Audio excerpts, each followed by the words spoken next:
దేవుడు నన్ను పిలిచిన పిలిపే మొట్టమొదటిగా ఏం చెప్పాడంటే దేవుడు అపోస్తలుడైన పౌలు తిమోతికి రాసిన 2వ పత్రిక 4వ అధ్యాయము 1-2 వచనాలు. దేవుని ఎదుటను సజీవులకును మృతులకును తీర్పు తీర్చు క్రీస్తు యేసు ఎదుటను ఆయన ప్రత్యక్షతతోడు ఆయన రాజ్యముతోడు నేను ఆనబెట్టి చెప్పున్నదేమనగా, వాక్యమును ప్రకటించుము, సమయమందును అసమయమందును ప్రయాసపడము, సంపూర్ణమైన దీర్ఘశాంతముతో ఉపదేశించుచు ఖండించుము, గద్దించుము, బుద్ధి చెప్పుము అని అన్నాడు. ఖండించుము, గద్దించుము, బుద్ధి చెప్పుము అని చెప్పాడు అన్నమాట. అని చెప్తే నేను అనుకోవటం ఏంటంటే, ఎక్కడైనా నలుగురిలో పెద్దగా మాట్లాడితే నాకు అసలు మాట రాదు, నత్తి. హై స్కూల్లో కూడా చదువుకునేటప్పుడు పాఠం అప్పచెప్పమంటే 8వ తరగతి 9వ తరగతి అప్పుడు పాఠం అప్పచెప్పమంటే ఇచ్చిన హోంవర్క్ రేపు పొద్దున మాకు అప్పచెప్పాలని చెప్తే వచ్చి కూడా అప్పచెప్పేవాడిని కాదు. ఎందుకంటే నత్తి వచ్చింది, అందరు నవ్వుతారు అని చెప్పి ఈప్ మీద 3 దెబ్బలు కొట్టేవాడు సోషల్ మాస్టర్ గారు. ఒంగోబెట్టి విపరీతం గట్టిగా టపాకాయ బేలినట్టు బేలేదంతా. ఆ దెబ్బలకైనా ఇష్టపడేవాడిని కానీ చెప్పేవాడిని కాదు. అలాంటిది దేవుడు ఖండించుము, గద్దించుము, బుద్ధి చెప్పుము అన్నాడు. ఇదేందిరా బాబు, ఇదేందిరా బాబు, ఇది నాకు కాదులే. అపోస్తలుడైన పౌలు తిమోతికి రాశాడు, నాకు కాదులే అనుకున్నా. ఎన్నిసార్లు నాకు కాదు అనుకున్నా, ఇది నీకే, ఇది నీకే, ఇది నువ్వే, ఇది నీకే అని చెప్పటం వలన ఇంకా కొన్ని ఆధారాలతో దైవజనులు చెప్పడం, ఈ ప్రతి దైవజనుడు నువ్వు సేవకుడు అవుతూ అంటమే. ఏ ఊరు చూసినా నువ్వు సేవకుడు, నేనట సేవకుడిని అయితే బాబు మీకు పిచ్చామని అనుకున్నాను. కాబట్టి ఇప్పుడు ఈనాటి హెచ్చరిక వర్తమానం ఏంటంటే, ఇది కూడా హెచ్చరిక. ఖండించుము, గద్దించుము, బుద్ధి చెప్పుము అన్నాడు. కాబట్టి ఈనాడు మన పాఠం ఏంటంటే, అపోస్తలుడైన పౌలు కొరింథీయులకు రాసిన పత్రిక 11వ అధ్యాయము 23. నేను మీకు అప్పగించిన దానిని ప్రభువు వలన పొందితిని. అంటే ఆయన మనకు అప్పగించేదంట ప్రభువు వలన పొందాడంట. ప్రభు వలన పొందాడు. ఎక్కడ పొందాడో చాలా క్లియర్గా చెప్పాడు. నేను ఒకసారి చెప్పాను, గలతీయులకు రాసిన పత్రిక, నాకెవరూ నేర్పలేదు, నేను ఏ మనుషుడి దగ్గర నేను ట్రైనింగ్ అవ్వలేదు, దేవుడి దగ్గరే ట్రైనింగ్ అయ్యానని 1:11. సహోదరులారా, నేను మీకు ప్రకటించిన సువార్త మనుషుని యోచన ప్రకారమైనది కాదని మీకు తెలియజెప్పుతున్నాను. మనుషుని వలన దానిని నేను పొందలేదు, నాకెవడునూ దాన్ని బోధింపలేదు, కానీ యేసుక్రీస్తు బయలుపరచుట వలనే అది నాకు లభించినది అని అన్నాడు. కాబట్టి ఎక్కడా ట్రైనింగ్ అవ్వాల అపోస్తలుడైన పౌలు గారు, ఎక్కడా ట్రైనింగ్ అవ్వాల. యేసుక్రీస్తు పాదముల యొద్దే ఆయన ట్రైనింగ్ అయ్యాడు. చాలామంది ఈ రోజుల్లో పాస్టర్ అనంగంలోనే ఎక్కడ ట్రైనింగ్ అయ్యామంటారు, ఎక్కడ ట్రైనింగ్ అయ్యామంటారు. ఉన్నాయి, ట్రైనింగ్ అయితే తప్పేమి లేదు. బైబిల్ కాలేజీలు ఉన్నాయి, ట్రైనింగ్ అయితే సర్టిఫికేట్ ఇస్తారు, మంచిదే, ఇబ్బంది ఏమి లేదు, దానివల్ల తప్పు అంటలా. మరి ఆ లెక్కలో అదే తప్పు అంటే అపోస్తలుడైన పౌలు కూడా తప్పు అనాలి. కాబట్టి ఈయన ఎక్కడా పొందలేదు. నేను మీకు అప్పగించిన దాన్ని ప్రభు వలన పొందితిని, ప్రభు అని యేసు తాను అప్పగింపబడిన రాత్రి ఒక రొట్టెను ఎత్తుకొని కృతజ్ఞతలు చెల్లించి అన్నాడు. మరి రాత్రి కాబట్టి రాత్రే ఇవ్వాలి కదా. ఇప్పుడు పగల 10:30-11 గంటలప్పుడు ప్రభు బలి ఇవ్వటం ఏంటి? ఇది రాత్రి అన్నప్పుడు రాత్రే ఇవ్వాలి కదా అనే ఒక ఆలోచన కూడా చాలామందికి వచ్చింది. ప్రశ్నలు వేశారు కూడా. వేస్తే అప్పుడు అసలు ఈ రాత్రి అనేది ఆయన ఎందుకు ఇచ్చాడు అని అంటే, ఐగుప్తు దేశము నుండి ఇజ్రాయేలీలు రాత్రిపూటే బయలుదేరారంట. ఐగుప్తు నుండి విడుదల రాత్రిపూటే బయలుదేరారంట. అంటే పస్కా అప్పుడే అనేది ఒకటి ఉంది. ఇంకొకటి ఏంటంటే, అప్పుడు ఆయన రాత్రిపూట ఇచ్చాడు కాబట్టి ఇప్పుడు అందరూ రాత్రిపూట ఇవ్వాలని బైబిల్లో ఎక్కడా లేదు. ఇది ఒక పాయింట్. ఇంకొక పాయింట్ ఏంటంటే నన్ను జ్ఞాపకము చేసుకున్నటకై దీనిని చేయడని చెప్పెను అనే వచనం ఎక్కడ? నన్ను జ్ఞాపకం చేసుకున్నటకై దీనిని 24వ వచనం, దాన్ని విరిచి మీ కొరకైన నా శరీరము నన్ను జ్ఞాపకం చేసుకున్నటకై దీనిని చేయుడు అన్నాడు కదా. మరి నన్ను జ్ఞాపకం చేసుకున్నటకై రాత్రిపూట దీన్ని చేయుడి. దేవుణ్ణి ఎప్పుడు జ్ఞాపకం చేసుకుంటాం? ఎప్పుడైనా జ్ఞాపకం చేసుకోవాలని అర్థం అక్కడ. కాబట్టి రాత్రి అంటే రాత్రే అనే విషయము కాదు అనే విషయాన్ని మనకు అర్థం అవ్వాలి. అప్పగింపడి రాత్రి ఒక రొట్టెను ఎత్తుకొని కృతజ్ఞతాస్తులు చెల్లించి దానిని విరిచి ఒక రొట్టెను పట్టుకొని అన్నాడు. ఒక రొట్టెను పట్టుకొని దానిని విరిచి అని అంటే రొట్టె యేసయ్య శరీరానికి సాదృశ్యం అనే సంగతి మన అందరికీ తెలుసు. రొట్టె = యేసయ్య శరీరము. యేసయ్య శరీరం ఎలాగైతే నలగగొట్టబడిందో ఈ రొట్టెను కూడా పట్టుకొని యేసుప్రభు వారు ఏం చేశాడు? కృతజ్ఞతాస్తుతులు చెల్లించి దాన్ని విరిచి ఇది మీ కొరకైన నా శరీరము, నన్ను జ్ఞాపకం చేసుకున్నట్టుకై దీని అంటే రొట్టె కనపడినప్పుడల్లా ఇక్కడ ఆదివారము మనకి ఏం గుర్తు రావాలంటే యేసయ్య శరీరం గుర్తు రావాలి. రొట్టె పట్టుకున్నప్పుడు ఏం గుర్తు రావాలి? యేసయ్య శరీరము. గోధుమలు బండిన తర్వాత ఆ గోధుమలు తీసుకొచ్చి నలగొట్టి పిండి చేసి రొట్టె చేస్తాం. యేసుప్రభు వారి శరీరం కూడా అలాగే నలగొట్టబడి విరగొట్టబడి ప్రాణం పెట్టేశాడు కదా. కాబట్టి యేసయ్య శరీరము = రొట్టె ఇక్కడ. కాబట్టి 4-5 రొట్టెలు ఉండకూడదు. అప్పుడు 4-5 క్రీస్తులు ఉండాలి. 4-5 రొట్టెలు ఉన్నాయి అనుకో, 4-5 యేసు ప్రభువులు ఉన్నట్లు లెక్క. కాబట్టి ఏం చేశాడు? ఒక రొట్టెను పట్టుకొని కృతజ్ఞతాస్తులు చెల్లించి దానిని విరిచి ఇది మీ కొరకైన నా శరీరం. అందుకే మనము ఆ రొట్టె పట్టుకొని ఇంటింటి చాలా కొద్దిగా అందరికి ఇస్తాం. ఎందుకంటే 5-6 రొట్టెలు ఇవ్వకూడదు, అప్పుడు 5-6 క్రీస్తులు అవుతారు. కాబట్టి ఇదంతా ఏంటి? సంఘం అంటే ఒకటే. కాబట్టి ఒకటే రొట్టె పట్టుకోవాలి, దానినే విరిచి. ఇంతింతి రొట్టెలు చాలా సపరేట్గా ఇస్తుంటారు కొంతమంది, అది కూడా ఏమంత మంచిది కాదు. కాబట్టి ఒక రొట్టెను పట్టుకొని కృతజ్ఞతాస్తులు చెల్లించి దాన్ని విరిచి ఇది మీ కొరకైన నా శరీరము, నన్ను జ్ఞాపకం చేసుకున్నట్టుకై దీనిని చేయుడని చెప్పాను. ఆ ప్రకారమే భోజనమైన పిమ్మట ఆయన పాత్రను ఎత్తుకొని ఈ పాత్ర నా రక్తము వలననైన క్రొత్త నిబంధన, మీరు దీనిలో త్రాగునప్పుడల్లా నన్ను జ్ఞాపకం చేసుకున్నట్టుకై దీనిని చేయుడని చెప్పాను. ఏం చేశారు? ద్రాక్షారసము అక్కడ ఉంది, దాన్ని పట్టుకొని కృతజ్ఞతలు చెల్లించారు, ఆశీర్వదించారు. ఇది నా రక్తము అంటే యేసుప్రభు రక్తము మన కొరకు ఎలాగూ చిందించబడిందో దాన్ని జ్ఞాపకము చేసుకుంటూ ఇది తాగాలి. ఎప్పుడైతే దైవజనుడు ప్రార్థన చేస్తాడో అది యేసయ్య శరీరం అయిపోతుంది, యేసయ్య రక్తం అయిపోతుంది. మీకు తెలుసో లేదో, కోడిని మనం ఇంట్లో కోసినప్పుడు కోడిగుడ్డు వచ్చి అందులో ఉంటుంది. అది పెంకు ఎప్పుడైద్ది తెలుసా?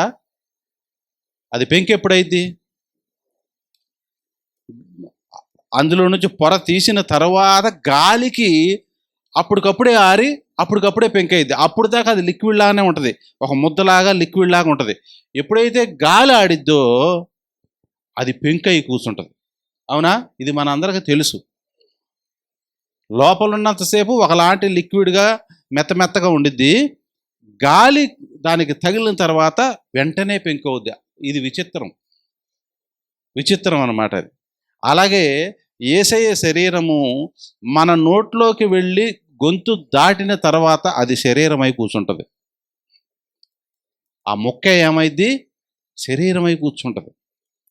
అప్పుడు యేసయ్య శరీరము మన రక్తంలో, మన నరనరాల్లో అది పనిచేస్తూ ఉంటుంది, ప్రవహిస్తూ ఉంటుంది. అందుకు మనం ప్రతి ఆదివారం యేసయ్య శరీరం, యేసయ్య రక్తము, ఆ ద్రాక్షారసం కూడా అంతే, అది కూడా అంతే. అది నోట్లోకి వెళ్ళిన తర్వాత మింగుడు పడిన తర్వాత అది రక్తంగా మారుద్ది. సేమ్ కోడిగుడ్డు ఎలాగనో ఎలా పెంకవుద్దో ఇది కూడా అంతే. కాబట్టి అందుకనే ఇది నా శరీరము అని చెప్పిచ్చాడు యేసుప్రభు వారు. కృతజ్ఞతలు చెల్లించిన తర్వాత ఏమన్నాడు, ఇక మీరు దీన్ని రొట్టె అనబాగండి, ఇది నా శరీరమే, మీరు తినండి అని అన్నాడు.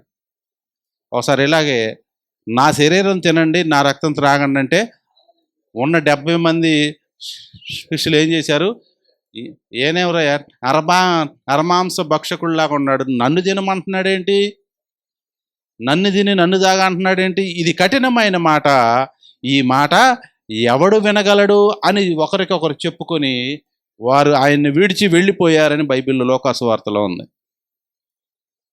కాబట్టి ఆయన ఆంతర్యమును మనం అర్థం చేసుకోవాలి. ఎప్పుడు మారుద్ది అది, వేసే శరీరం వేసే రక్తం కంటే గొంతు దాటిన తర్వాత మారుద్ది. కాబట్టి మీరు దీనిలో త్రాగునప్పుడల్లా నన్ను జ్ఞాపకము చేసుకున్నట్టుకై దీనిని చేయుడి. జ్ఞాపకం చేసుకోవాలి. ఏంటంటే నా కొరకు ఆయన సిలువలో రక్తము గార్చాడు, ప్రాణం పెట్టాడు, నా కొరకు ఆయన నలుగుగొట్టబడ్డాడు. నీ కొరకెందుకు? నీ కొరకెందుకంటే ప్రతి పాపానికి ఒక ప్రాయశ్చిత్తం ఉంది. ఇదివరకే యేసుక్రీస్తు రాకముందు ప్రతి పాపానికి ఒక ప్రాయశ్చిత్తం చేస్తేనే పాపం పోతుంది. ఇప్పుడు కూడా చాలామంది హిందువులు అనుకుంటున్నారు మనం పాపం చేస్తే ఆ పాపాలు పోవాలంటే అన్నదానం చేద్దాం పాపం పోయిద్ది అంటారు. అన్నదానం చేద్దాం పాపం పోయిద్ది అంటారు. అన్నదానం మంచిదే, ఇబ్బంది ఏమి లేదు, చేస్తే మంచిదే, దేవుడు కూడా మెచ్చుకుంటాడు, ఇబ్బంది ఏమి లేదు. దానివల్ల పాపం పోదు. పాపం ఎప్పుడు పోయిద్దని ప్రతి ఒక్క మనిషిని పాపం పోవాలంటే యేసు రక్తమే మార్గం. యేసు రక్తము క్రిందకి ఆయన శరీరం కిందకు వస్తేనే పాపం. ప్రభా నేను పొందవలసిన శిక్ష నీవు పొందావు అని ఎప్పుడైతే మనం ఒప్పుకుంటామో అప్పుడు ఆయన శరీరం కిందకు వచ్చినట్టు, ఆయన రక్తం కిందకు వచ్చినట్టు, ఆయన కిందకు వచ్చినట్టు. అలా అనుకుంటే, అలా అనుకోనంతసేపు మనం ఎన్ని పుణ్యకార్యాలు చేసినా పాపము పోదు. అందుకనేగా హిందువులు కూడా మారమ్మ తల్లికి, ఆ దుర్గమ్మ తల్లికి, వాటికి వీటికి అనుకుంటా కోడి పుంజులు, మేకలు, గొర్రెలు ఇవన్నీ ఇచ్చేది ఎందుకు అనుకుంటున్నారు? పాపము పోవాలి. అది మన ధర్మశాస్త్రంలోనే ఉంది. పాపం పోవాలంటే ఒక ఆవునివ్వాలి, కోడిదూడనివ్వాలి, గొర్రెనివ్వాలి, పొట్టేళ్ళు ఇవ్వాలి, 2 పావురాలు ఇవ్వాలి అని ఇవన్నీ చెప్పింది ఇదే. అప్పుడు పాపం పోయిద్ది. అప్పుడు సరే, యేసుక్రీస్తు వచ్చిన తర్వాత ఈ విషయాన్ని నమ్మాలి. మనం నమ్మినప్పుడు అది జరుగుతుంది. ఇంతకీ కాబట్టి ఎవడు, ఇంకొకటి 26వ వచనం, మీరు ఈ రొట్టెని తిని ఈ పాత్రలో త్రాగునప్పుడల్లా ఏం చేయాలంట? ప్రభువు వచ్చు వరకు ఆయన మరణమును మనం జ్ఞాపకం చేసుకుంటూ ఏం చేయాలంట? ఆ జ్ఞాపకాలన్నీ కూడా ఇతరులకు చెప్పాలి. ప్రచురించుదురు అంటే అలాగ చేస్తారు. ఈ రొట్టె, ఈ ద్రాక్షారసం, యేసయ్య శరీరం, యేసయ్య రక్తం తిని తాగిన వాళ్ళు ప్రతి ఒక్కళ్ళు కూడా ఏం చేస్తారంటే చెబుతారు. ఉదాహరణకు శుభమస్తు అనే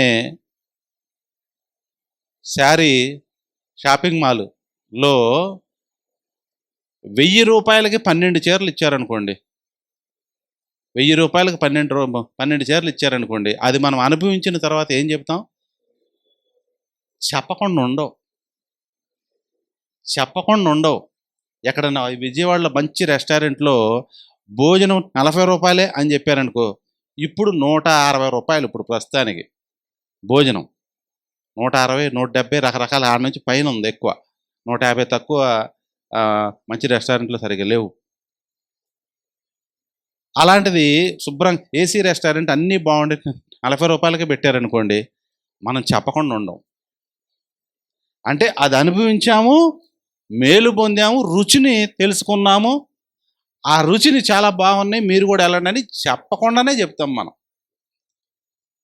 అలాగే యేసయ్య శరీరాన్ని, యేసయ్య రక్తాన్ని మనం తిని తాగి పాపక్షమాపణ పొందిన తర్వాత మనం ఏం చేయాలి? చెప్పకుండా ఉండలేకుండా ఉండాలి. రుచి చూచి ఎరిగి తిని యెహోవా ఉత్తముడనియు, రుచి చూచి ఎరిగి తిని యెహోవా ఉత్తముడనియు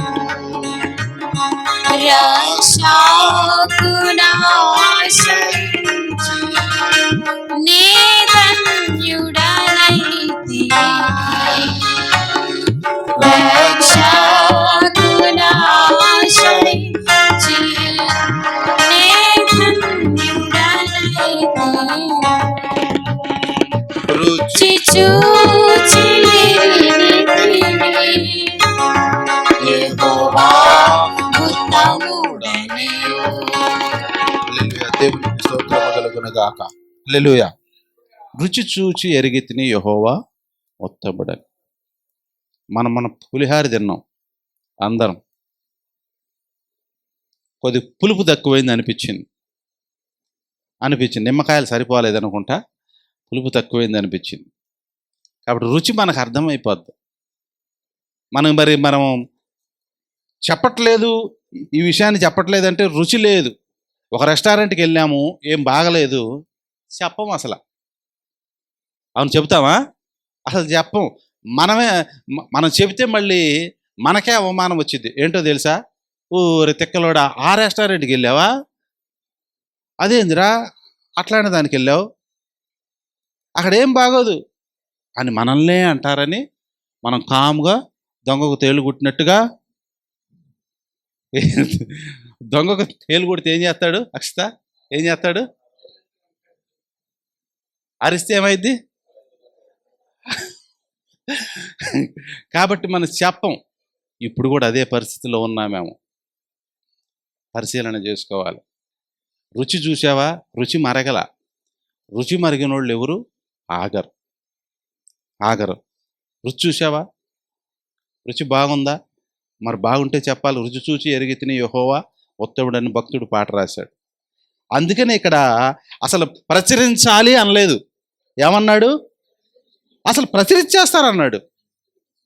ప్రచురించుదురు అంటే కన్ఫామ్గా వాళ్ళు ఏసై శరీరం ఏసై రక్తం త్రాగితే వాళ్ళు ప్రచురిస్తారు అంతే అన్నాడు అపోస్తలుడైన పౌలు. అంటే అంత గ్యారంటీగా ఎందుకు చెప్పాడు? ఆ రుచి మరిగినోళ్ళు చేస్తారు ఆ పని. రుచి మరగనోళ్ళు మళ్ళీ మూడో కంటోడికి తెలియకుండా కాముగా ఎవరి పనులు వాళ్ళు చేసుకుంటూ ఉంటారు. కాబట్టి రుచి చూసావా?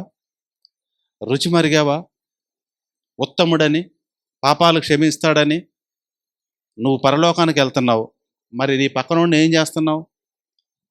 వాడిని లాక్కురావా? వాడికి తెలియదు పాపం.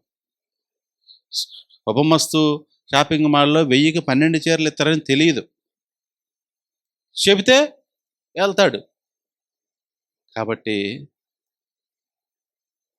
మనం ఏం చేస్తారంట? వాళ్ళు ప్రభు వచ్చు వరకు ఆయన మరణమును. కాబట్టి ఎవడు అయోగ్యముగా ప్రభు యొక్క రొట్టెను తినునో లేక ఆయన పాత్రలోని త్రాగునో వాడు ప్రభు యొక్క శరీరమును గూర్చియు రక్తమును గూర్చియు అపరాధి అగును. అయోగ్యముగా ప్రభు యొక్క రొట్టెను తిన్నా, ఆ పాత్రలోనిది త్రాగినా వాడు ఏం చేస్తాం? ఏం జరిగిద్దంట? ప్రభు యొక్క శరీరమును గూర్చియు రక్తమును గూర్చియు అపరాధి అంట. అపరాధి అయిపోతామంట. అపరాధి అంటే ఏమిటి? అపరాధి అంటే ఏంటి? అపరాధి అంటే శిక్షకు ఏమన్నా అవునా? మీ లాంగ్వేజ్లో ఉండిద్ది అనుకుంటుంది. అపరాధి అంటే శిక్షకు పాత్రుడనే. దోషిగా తీర్చబడు. దోషి అయిపోతాడు ఎప్పుడు? అయోగ్యంగా. అందుకనే భక్తుడు పాట రాశాడు, అపరాధిని యేసయ్యా కృప చూపి బ్రోవుమయ్యా. అపరాధిని యేసయ్యా కృప చూపి బ్రోవుమయ్యా. నిపమించకయని కృపలో అపరాధములను క్షమించు.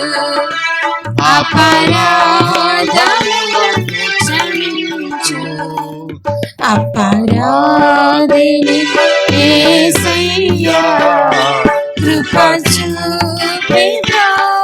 ఎందుకు దోషం అవుతాం మనం? ఎందుకు దోషం అవుతాం అంటే పాటలో ఉంది, ఆనాటి యూదులే నిన్ను చంపారు అనుకున్నాం. కాదయ్యా,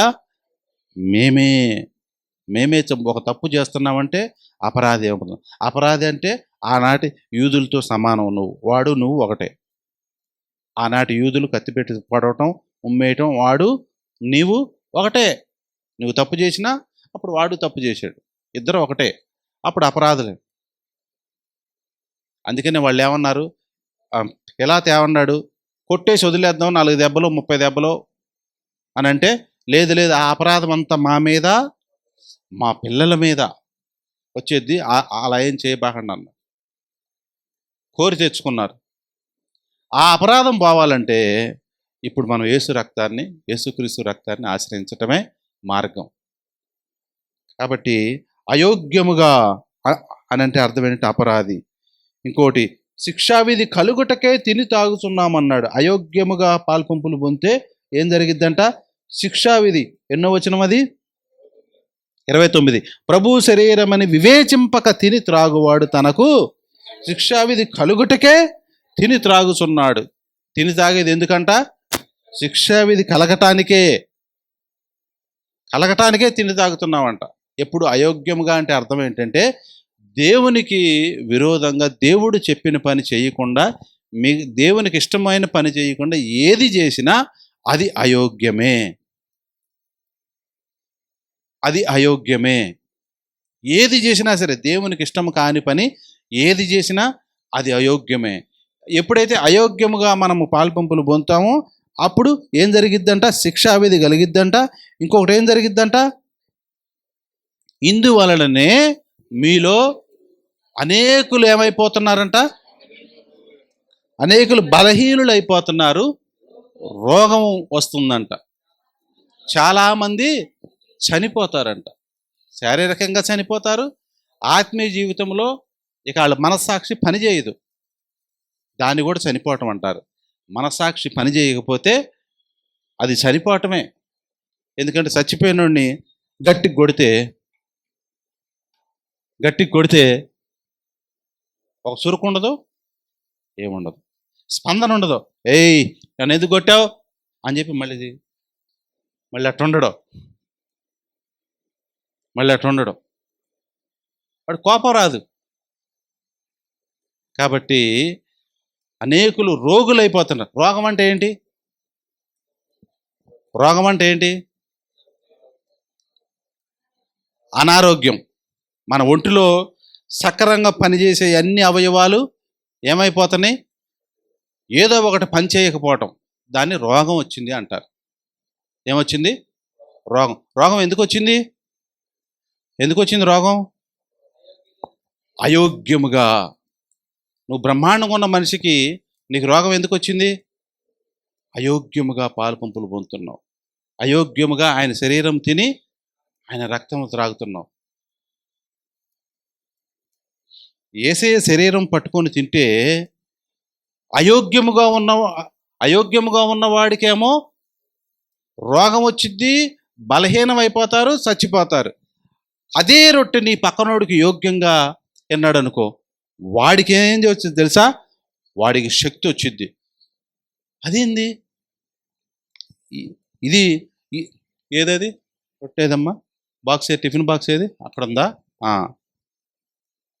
ఈ బాక్సులోది ఇది ఒకటే బాక్సు, అందరికీ కలిపే వేశారు. ఇందులో ముక్కే నీకు పెడితేనేమో రోగం వచ్చింది, నీకు పెడితేనేమో బ్రహ్మాండమైన ఆశీర్వాదం వచ్చింది. అదేంది? ఇందులో ముక్కే ఒకళ్ళకి ఎలా అంటే యోగ్యము అయోగ్యము. ఇంగ్లీష్లో ఏమంటారు యోగ్యతనే? ఎలిజిబిలిటీ. ఇంకొకళ్ళకి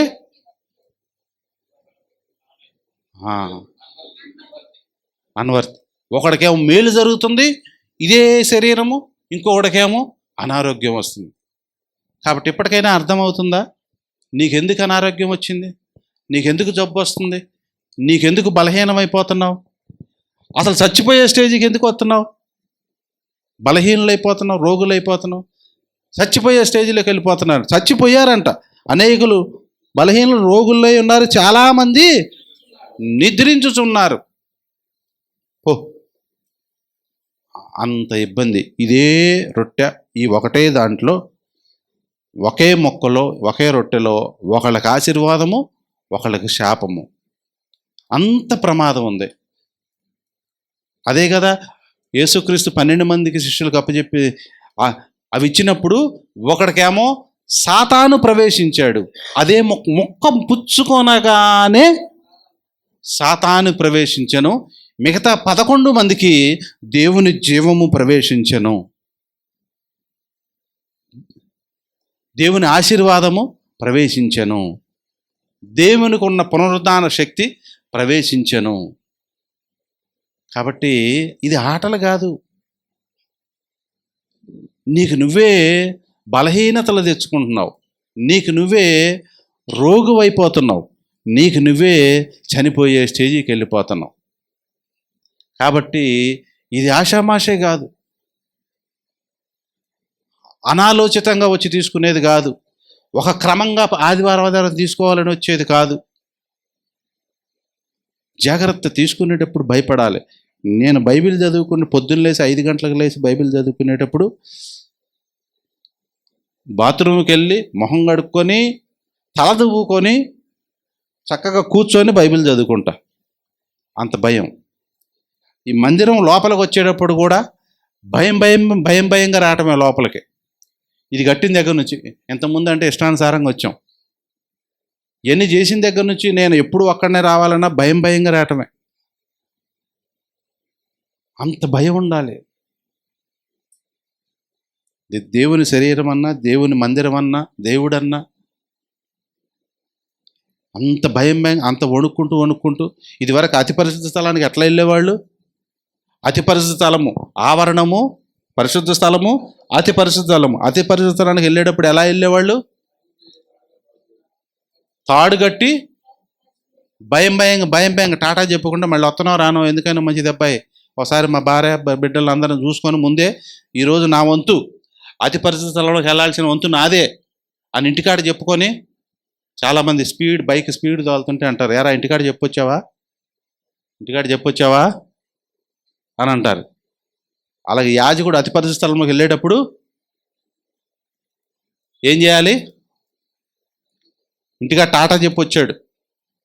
కాబట్టి యేసయ్య శరీరం, యేసయ్య రక్తం కూడా అంత భయంకరమైనది. ఒకరికి ఒకేసారి ఆశీర్వాదం రావచ్చు, ఒకరికి ఒకేసారి ఆయుష్ పెరగవచ్చు, అస్వస్థతగా ఉన్న వాళ్ళకి గబక్కన స్వస్థత కలగవచ్చు, అందులోనే ఇంకొకరికి ఏం జరగవచ్చు? రోగం రావచ్చు, బలహీనం రావచ్చు, చచ్చిపోయే స్టేజీకి చచ్చిపోవచ్చు. కాబట్టి ఇష్టానుసారంగా మనం ఎక్కడ పెడితే అక్కడ తిరిగి, ఏది పెడితే తిని, ఎక్కడ పెడితే అక్కడ తిరిగి తాగి, ఎట్ట పెడితే అట్ట ఇక్కడికి వచ్చి కూర్చొని ఏముందిలే అప్పటికప్పుడే ప్రభు తప్పైపోయింది అనొచ్చులే అని చేస్తే చాలా ప్రమాదానికి పాత్రలు అవుతాం. కాబట్టి ప్రతి మనుష్యుడు ఏం చేయాలి? తన్ను తాను పరీక్షించుకోనవలెను. అలాగు చేసి ఆ రొట్టెను తిని ఆ పాత్రలోనిది త్రాగవలను. ప్రభు శరీరమని వివేచింపక తిని త్రాగువాడు తన శిక్షావిధి కలుగుటకే తిని తాగుచున్నాడు. ఇందువలననే మీలో అనేకులు రోగులను బలహీనలై ఉన్నారు, చాలామంది. అయితే 31వ వచనం మంచి బ్రహ్మాండమైన వచనం అది. అయితే మనమే అంటే ఏంటి? విమర్శించుకోవడం అంటే నేను పలానా దగ్గర పలానా విషయంలో పలానా తప్పు చేశాను, ఇది నేను విపరీతమైన తప్పు, ఇంకెప్పుడు ఇది చేయను అని ఒప్పుకొని పాలుపంపులు పొందటం అవకాశం ఇచ్చాడు దేవుడు. బ్రహ్మాండమైన అవకాశం ఇచ్చాడు. అది మనకి మంచి ఛాన్స్ అన్నమాట. అయితే దాన్ని మనం ఎలాగా ట్రీట్ చేయాలి అని అంటే, ఎన్నిసార్లని క్షమిస్తాడు? కోపం వచ్చింది దేవునికి, దెబ్బ కొడతాడు, ముటిక్కాయ వేస్తాడు, అది పడాల్సి వచ్చింది. ముటిక్కాయ వేస్తాడు, పడాల్సి వచ్చింది. మళ్ళీ సరి చేస్తాడు. యేసు ప్రభు వారే కోపం వచ్చి కొడతాడు, మళ్ళీ గాయములు కట్టేది కూడా ఆయనే. గాయములు, దెబ్బలు కొట్టేది ఆయనే, గాయములు. మా నాన్న మమ్మల్ని కొట్టేటప్పుడు బాగా కొట్టిన తర్వాత ఆ తర్వాత మధ్యాహ్నం సాయంత్రం మా అమ్మ దగ్గరికి వెళ్ళి అరిసేవాడు. ఏయ్, నేను ఆడిని అట్ట కొడుతుంటే నువ్వు అడ్డం రావేంటి నువ్వు అని చెప్పి అరిసేవాడు. 2 దెబ్బలు కొట్టంగలోనే ఏం రావాలి, అడ్డం రావేంటి అని చెప్పి మళ్ళీ మా అమ్మని తిట్టేవాడు. ఆ తర్వాత మళ్ళీ మాకు యాపిల్ కాయలు, ఆ కాయలు, ఈ కాయలు, డబ్బులు 10 పైసలు అవన్నీ ఇచ్చేసి మళ్ళీ ఉప్పు అని మళ్ళీ మర్చిపోతాం. దేవుడు కూడా అంతే, సేమ్ అంతే. గాయములు కొడతాడు, గాయములు కూడా. అది మిగతా వాళ్ళు కొట్టడో, మిగతా వాళ్ళతో వాళ్ళకేం పని? మీ ఇంట్లో మీ పిల్లోడికే భయం చెప్పుకుంటారు, ఇంకో పక్కింటి పిల్లోడికి నువ్వు భయం చెప్తావా? చెప్పంగా. కాబట్టి ప్రతి మనుషుడు తను తాను పరీక్షించుకోలేను. ఈ శరీరము తింటే నిత్యము జీవిస్తాం. 6 ఆశీర్వాదాలు ఉన్నాయి ఇందులో. నిత్యము జీవిస్తాం అంటే ఎటర్నల్ లైఫ్, నిత్య జీవం. ఇంకా మనకి 2వ మరణం ఉండదు. ప్రతి మనిషికి 2 సార్లు చనిపోవాలి, 2 సార్లు పుట్టాలి. మన బైబిల్ పరిభాషలో ఒకసారి మామూలుగా పుడతాము, ఆ తర్వాత యేసుక్రీస్తులో పుట్టాలి. ముసలివాడనైన నేను మరలా ఎట్ట పుడతానని నికోదేము అన్నాడు. అప్పుడు నీటి మూలంగా ఆత్మ మూలంగా జన్మిస్తే వాడు 2వసారి పుట్టినట్టు. 2 సార్లు పుట్టాలి, 2 సార్లు చనిపోతారు. ఇక్కడ ఒకసారి చనిపోతాడు, మళ్ళీ అగ్నిగుండంలో పడితే అక్కడ ఒకసారి చనిపోవడం అంట. అది సావు ఉండదు. అయినా ఇది 2వ మరణము అని చెప్పాడు బైబిల్లో. కాబట్టి మనకు అది ఉండదు, 2వ మరణం మనకు ఉండదు. ఈ శారీరకంగా ఒక మరణమే, 2వ మరణం మనకు ఉండదు. కాబట్టి 2 సార్లు పుట్టాలి, ఒకసారి చనిపోతాం మనం. అసలు ఆ ఒకసారి కూడా చనిపోం. యేసు ప్రభు వారు రేపు వచ్చాడు అనుకో, ఆ ఒకసారి కూడా ఉండదు మనకి, ఒకేసారి వెళ్ళిపోతాం. అసలు సావువే మనం రుచి చూడం. అప్పుడు హనోకు ఏలియాలాగా మనం కూడా ఎత్తబడతాం. కాబట్టి దీనివల్ల అంత ప్రమాదం ఉంది, ఎట్ ద సేమ్ టైం అంత ఆశీర్వాదం కూడా ఉంది. అంత్య దినమున నేను వానిని ఒకవేళ చనిపోయి సమాధి చేయబడినా, కాల్చినా సరే యేసు ప్రభు వచ్చే టయానికి లేపుకొని తీసుకెళ్తాడు. ఎలా తీసుకెళ్తాడంటే, మనకు ఆల్రెడీ బైబిల్లో ఎండిన ఎముకలన్నీ కూడా పెద్ద సౌండ్ వచ్చి లొడ సౌండ్ వచ్చి మొత్తం విపరీతమైన లక్షల జనాభా అయ్యారంట. ఆ ప్రవక్తకు చెప్పారు, చదువుకోండి కావాలంటే. కాబట్టి అలా అవుతారు. కాలిపోయాంగా, బూడిదైపోయిందిగా, ఎక్కడికో పోయి ఏం కుదరదు, అంతా వచ్చేస్తాం. కాలినా అంతే, సమాధి చేసినా అంతే. ఇప్పుడు మేము మా ఊర్లో మా పెరట్లో మా అమ్మనే మా నాన్నే సమాధి చేసాం. ఇప్పుడు అది మాకు అడ్డం వచ్చింది. మేము స్థలం అమ్మటానికి అది అడ్డం వచ్చింది. ఇప్పుడు మేము ఏం చేయాలంటే మళ్ళీ ప్రొక్కులేంతో అవి తీసి మళ్ళీ ఇంకొక చోట గొయ్యిదవి తీసుకెళ్ళి అక్కడ పెట్టి అక్కడ చేద్దాం అనుకుంటున్నాం. మరి అది మధ్యలోకి వచ్చింది. ఇప్పుడు ఇది వరకైతే ఒక మూలనే ఉండేది. ఆస్తులు అన్ని పంపకాలు అటు ఇటు మార్చేసరికి అది మధ్యలోకి వచ్చి కూర్చుంది. ఇప్పుడు అవి తీయాలి, అవి తీసి ఎముకలన్నీ అవతల పెట్టాలి. అదేంది అంటున్నారు అందరూ, వారు తిక్కలోళ్ళారా, అదేంది? ఇజ్రాయేలీలు ఏం చేశారు? యేసేపు ఎముకలు ఎన్ని సంవత్సరాలు మోసారు? ఒక పెట్టెలో పెట్టి 40 సంవత్సరాలు మోసుకొని తీసుకెళ్ళాడు. ఎందుకంటే ఏమన్నాడు యేసేపు? నా ఎముకలు కూడా ఇక్కడ ఉంచొద్దు, నేను చనిపోతాను, నా ఎముకలు ఇక్కడ ఉంచొద్దు, తీసుకెళ్ళి కనాన్లో అక్కడ అబ్రహాం, ఇస్సాకు, యాకోబు మా పితరులు అక్కడ పెట్టమన్నాడు. 40 సంవత్సరాలు మోసారు, దాచారు. కాబట్టి అట్లేం ఇబ్బంది ఏమి లేదు. కాబట్టి ఎప్పుడు ఎవరు చనిపోయినా, ఎవరిని కాల్చినా యేసు ప్రభు వచ్చేసరికి లేస్తాడు. చాలామంది అంటారు క్రైస్తవులు సమాధి చేయాలిగా అని అంటారు. సమాధి చేసినా పర్వాలేదు, కాల్చినా పర్వాలేదు, ఎట చేసినా పర్వాలేదు. ఇంకేముందండి, చనిపోయిన తర్వాత దాన్ని ఎలా చేసినా పర్వాలేదు. కాకపోతే యేసు ప్రభుని సమాధి చేశారు. మనందరం క్రైస్తవులందరం కూడా సమాధులు అనేది ఒక అలవాటు అయి చేస్తున్నాం. ఇప్పుడు ఈ గ్రాహం స్టెయిన్ గారు జీబులో ఉన్నప్పుడు పిల్లలన్నా ఆయన అందరూ సజీవంగా నుంచో అలా కూర్చుంటే కాల్చేశారు. వాళ్ళు ఏమయ్యారు మరి? బూడిదైపోయారు. మరి ఇప్పుడు వాళ్ళని సమాధి చేయాలా లేదా కాల్చారా? కాల్చినట్లు లెక్కే. కాబట్టి కాల్చారు కాబట్టి మీరు మీరు నరకానికి వెళ్ళాల్సిందే అని అండ దేవుడు. కాబట్టి ఇది యేసయ్య శరీరం అంత ప్రమాదం అన్నమాట, అంత ఆశీర్వాదం ఉంది. కాబట్టి చాలా జాగ్రత్తగా తాను పరీక్షించుకోనను. అలాగే ఆశీర్వాదం, నా యందు వాడును వాని యందు నేనును జీవిస్తానంటున్నాడు. ఈ ముక్క యేసయ్య శరీరం మన నోట్లోకి వెళ్ళంగానే యేసు ప్రభు అని మన యందు మన లోపల జీవిస్తాడంట. మళ్ళీ ఇంకొక వారం ఆదివారం వచ్చేసరికి మళ్ళీ తింటే మళ్ళీ శక్తి వచ్చి మళ్ళీ ఆ వారం అంతా మనం పనిచేస్తాం. దేవుడు మనతో ఉంటాడు, మనలో దేవుడు ఉంటాడు. అందుకనే వారం వారం చేయాలి. కొంతమంది నెలకు ఒకసారి ఇస్తారు. మరి వాళ్ళు దేని నిమిత్తం ఇస్తారో బైబిల్లో ఆధారం ఎక్కడుందో నాకు తెలియదు.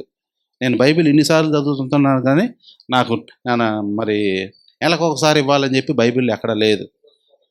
నన్ను జ్ఞాపకం చేసుకున్నటకై దీనిని ఇచ్చాడు. ఎప్పుడు జ్ఞాపకం చేసుకుంటావు? నెలకు ఒకసారి జ్ఞాపకం చేసుకుంటామా? ఎన్నిసార్లు జ్ఞాపకం చేసుకుంటే అంత మంచిది. కాబట్టి నా యందు వారు వారి యందు నేను ఉంటాను.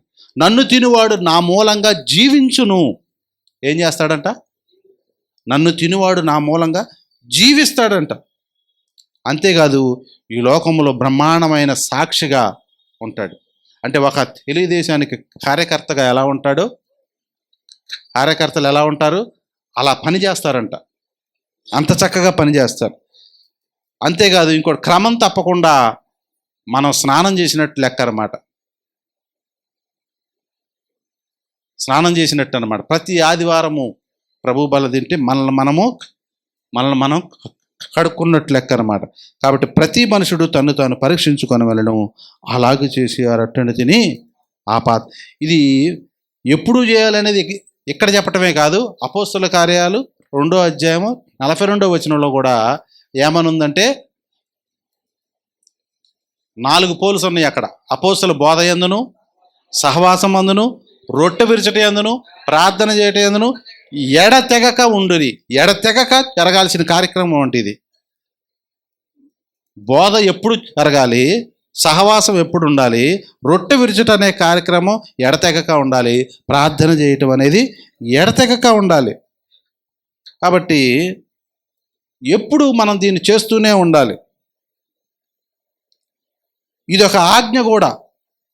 ఇది ఒక ఆజ్ఞ కూడా. మార్కు సువార్త 14వ అధ్యాయము 28వ వచనం.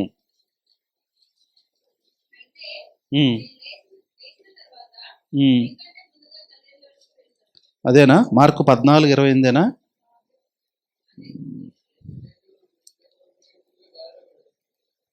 అది కాదు, 30 అది కూడా కాదు. ప్రభు బల్ల ఇచ్చే కార్యక్రమంలో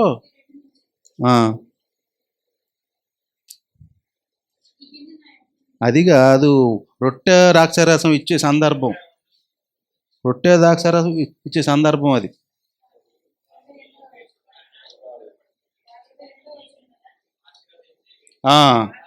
ఇది 22వ వచనం. ఏంటి? ఇది నా శరీరం అని పిమ్మట ఆయన ఒక గిన్నె పట్టుకొని కృతజ్ఞతలు దాన్ని విరిచి వారికి ఇచ్చెను. అప్పుడు ఆయన, ఇది అనేకుల కొరకు చెందింపబడుతున్న రక్తము, నేను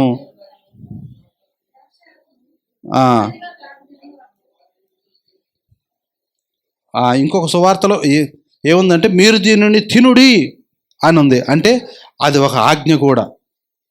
మీ కొరకు విరవబడిన నా శరీరము, ఇది మీరు తినండి అన్నాడు. అంటే ఇది ఒక ఆజ్ఞ. ఒకవేళ ఇది చేయకపోతే మరి మనం ఆజ్ఞను ధిక్కరించినట్లు అవుతుంది అన్నమాట. కాబట్టి ఇది ఎందుకు తినాలి అని అంటే ఇది ఒక ఆజ్ఞ కాబట్టి. పైగా ఇక ఆఖరిగా మనం చెప్పుకునేది, ఇది యేసయ్య శరీరం యేసయ్య రక్తము ఎవరు తినాలి అని అంటే అవగాహన ఉన్నవాళ్ళు. ఇది యేసయ్య శరీరము, ఇది యేసయ్య రక్తం అని అవగాహన ఎవరికి ఉండిద్దంటే పాపాలు క్షమించబడి మారు మనసు పొంది బాప్తీసం తీసుకున్న వాళ్ళకి దీని మీద ఒక అవగాహన ఉంటుంది. ఈరోజు వచ్చినోడికి అదేం ఉండదు. మత్తయి సువార్తలో అది ఒక ఆజ్ఞపూర్వకంగా ఉంది. అదొక ఆజ్ఞపూర్వకంగా ఉంది కాబట్టి ఆజ్ఞ కాబట్టి చేయాలి. ఆజ్ఞ లేకపోతే చేయకపోయినా పర్వాలా, ఆజ్ఞ కాబట్టి చెయ్యాలి ఇది. కాబట్టి యేసయ్య శరీరము యేసయ్య రక్తము మనం తిని తాగటం వలన మనము చాలా ఆశీర్వాదాలు పొందుకుంటాం.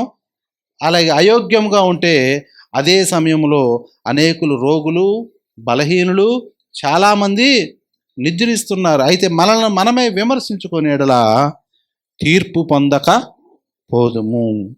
కాబట్టి మన తీర్పు మనల్ని మనం ఏం చేయాలి? విమర్శించుకోవాలి. అయ్యో ఇట్లా చేస్తున్నాను కదా, ఇంకెప్పుడు ఇట్లా చేయను. ఒకడు రోజు ఆ లాన్ జేబులో 10 రూపాయలు చెప్పకుండా తీసుకుంటున్నాడు దొంగతనంగా.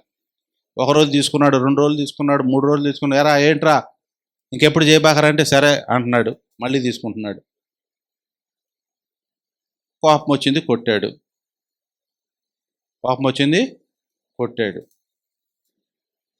ఆ కొట్టినా కానీ మళ్ళీ తీసుకుంటే ఇక వాడికి దొంగ బుద్ధి ఎప్పుడు పోయిద్ది? ఎప్పటికే పోదు, నాశనం అయిపోద్ది. మనం ఇందాక చదువుకున్న సామెతల గ్రంథం 28వ అధ్యాయంలో ఎన్నిసార్లు గద్దించినను లోబడిన వాడు మరి తిరుగు లేకుండా హఠాత్తుగా నాశనమగునని మనం ఇందాక చదివాం. పడుకొని అట్ట నాశనమగును అన్నాడు. కాబట్టి ప్రతి మనుషుడు తన్ను తాను పరీక్షించుకొనవలెను. ఈరోజు ఇక్కడ ఒప్పుకున్నది ఇక మళ్ళీ ఎప్పుడు జరగకుండా చూసుకోవాలి. అది ఈనాటి మన పాఠము, మన సందేశం ఏంటంటే ఇప్పుడు మనం ఏమైతే ఒప్పుకుంటామో, ఏమైతే తీర్మానం చేసుకుంటామో అవి మళ్ళీ ఎప్పుడు చేయకూడదు. అలాగ మనం సరి చేసుకుందాం. ఎవరి తప్పులు ఎవరయో వారికే తెలుసు, నాకు తెలియదు కదా. ఎవరి ప్రాబ్లమ్స్ ఏమున్నాయో, ఎవరికి ఎలాగా ఏ విషయంలో వాళ్ళు లోపం కలిగి ఉన్నారు, ఏ విషయంలో దేవునికి ఇష్టం కాకుండా ఉన్నారో అది వారికే తెలుసు. కాబట్టి ఇదొక పరీక్ష అన్నమాట. తన్ను తాను పరీక్షించుకునే పరీక్ష హాల్ ఇది తన్ను తాను పరీక్షించుకునే పరీక్ష హాల్ ఇది. ఎవరో ప్రశ్నాపత్రం ఎత్తి రాసేది కాదు. కాబట్టి ప్రతి మనుషుడు తను తాను పరీక్షించుకునవలెను. అలాగూ చేసి ఆ రొట్టెని తిని ఆ పాత్రలను త్రాగవలెను. ప్రార్థన చేసుకుందాం. మనం స్వపరీక్ష చేసుకుందాం. ఒక 5 నిమిషాలు మనం స్వపరీక్ష చేసుకుందాం. శనివారం రాత్రే